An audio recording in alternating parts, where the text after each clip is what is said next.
Hi and welcome to our vodcast today, in which we will be discussing two very different music videos. I will be discussing Nine Inch Nails' The Perfect Drug, released in 1997, directed by Mark Romanak, and Sam will be discussing The Prodigy, Firestarter, which is an electric dance tune. Can't remember who was directed there, but I'll have that information later on. Fair enough. Now, the Nine Inch Nails are kind of a very big band for the time, so, I mean, the primary audience for this video would be, males 15 to 24, but with the amount of time that the Nine Inch Nails have been around, there's it's developed a secondary audience of, 24 to 35, say, as well, so it's kind of a big thing. This video is primarily made in response to Lost Highway. The song was made for Lost Highway, so this music video kind of came out to follow that. It was released during a lull in the Nine Inch Nails release, some 3 years after the last album. The Prodigy's Firestarter is for probably, I'd say, 15 to 24s as well, but it doesn't really focus on males like Nine Inch Nails does. It's more it's for males and females. The song really made the Prodigy mainstream, and it really kicked their name into the limelight, really. And I'd give it a target audience of 15 to 24 because it's like a dance tune, and it's played quite a lot at like nightclubs and things like that. It really did kickstart the Prodigy as an artist.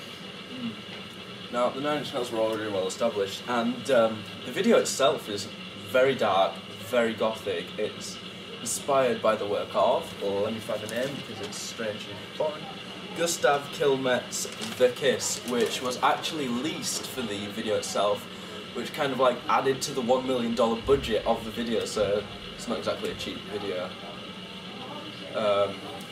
Like I said, it's very dark. It was filmed mainly with a blue tint. Now, as the song kind of gets into the main drum breakdown, however, it kind of goes all green and flashy, and it's really quite strobe lighting effect almost.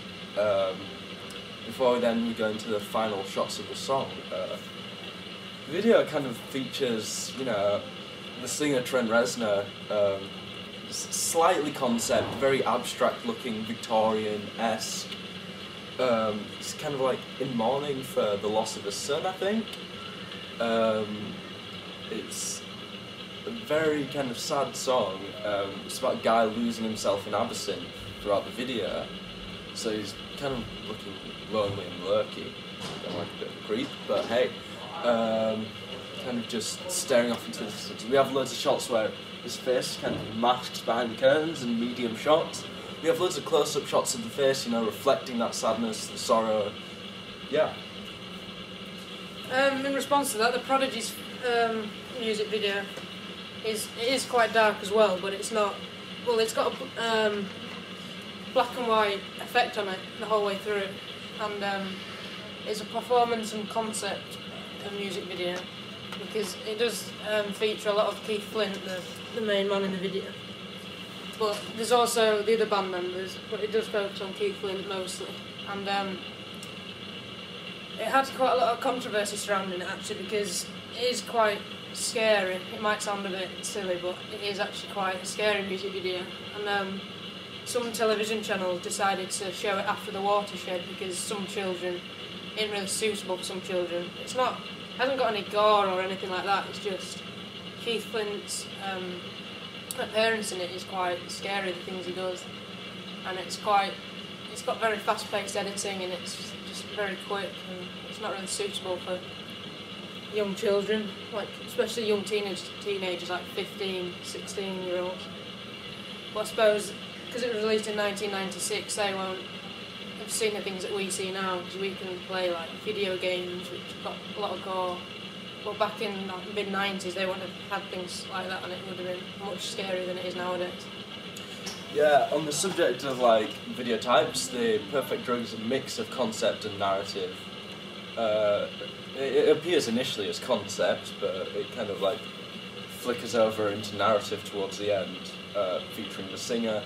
There are a few members of the bands in shots as men with canes kind of appearing in the background. it's a very inspired video, I'll give it that. Mark Romanek, the director, has worked with Nine Inch Nails before. He's worked with Michael Jackson. So this was his second video with them, and as of yet the last. Like I said, it was a very expensive thing to direct, lots of special effects. They even used a refrigerated set to capture some visuals. Overall, it's a really good music video.